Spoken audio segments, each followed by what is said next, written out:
Hello. Around a week ago, I came across this video made by Adam Chrome E. Link in description, check him out, he makes fun content. In the video, he talks about the concept of a Terraria Pacifist run, and why such a thing would be impossible. Since you won't be killing most bosses, you could not obtain Demonite or Crimtane upgrades from the Eater of Worlds or the Brain of Cthulhu, which means you'd have to fight the Wall of Flesh in gold/platinum tier armor. However, once you've entered hard mode, he says the run is basically over since it is impossible to make any more progress. Fighting the mech bosses without any of the upgrades from hard mode ores is a death wish, and since you don't have the Demonite pickaxe, you didn't get Hellstone, and therefore you don't have the Molten Pickaxe needed to mine the first hard mode ore. You can't even mine a Hellforge, in fact. From here, it seems like all hope is lost for this pacifist run, and technically it isn't even one, since you're still killing some of the bosses. However, for whatever reason, my small brain got very intrigued by the idea of this challenge, and as it turns out, there are actually a few things Adam overlooked. So before I dig deep into the video, I will be answering the two looming questions you all probably have. What did Adam miss, and do those things make enough difference to make this challenge possible? Well, the first thing we have to do is set the challenge. We can't determine the possibility of something if we don't know what we're trying to prove. Now, I imagine going fully pacifist is not entirely possible, as the only way to progress the game is by killing bosses such as the Wall of Flesh, the mechs, and ultimately the Moonlord as the final goal, right?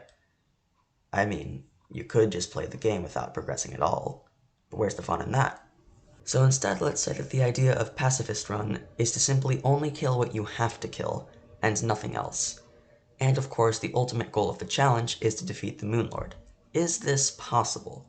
Well, technically difficult as it may be, it is possible to kill the Wall of Flesh with pre-Demonite gear.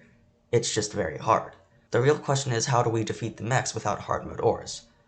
Well, truth be told, I don't know anyone who would be able to do that. So instead, I will whip out the Thing Adam Overlooked card and tell you a fun fact about Terraria. Did you know fishing gives you crates? Okay, well, did you know that when you enter hard mode, the old crates are replaced with hard mode variants? Xorkent, where are you going with this? I'm telling you that hard mode crates have a chance to give you a few bars or ores of any of the 6 initial hard mode ores, with them being cobalt and palladium, mithril and orichalcum, adamantite or titanium. This means that if we get a cobalt or palladium pickaxe, we are now able to yoink a hellforge from the underworld.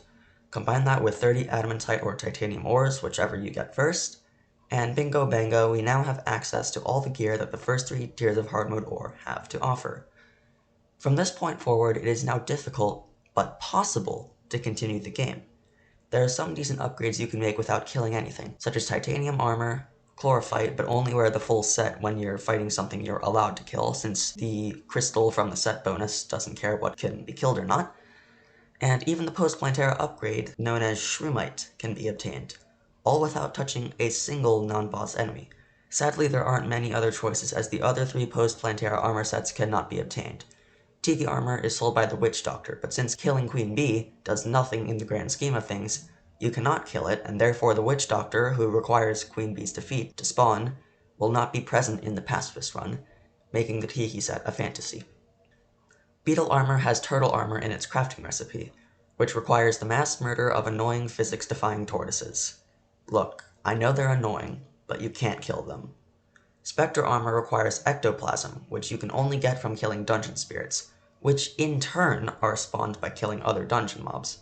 So this is probably the least pacifist-friendly armor set ever. Now that we have proved that the Terraria Pacifist run is possible, we can polish it up by setting a proper criteria and set of rules.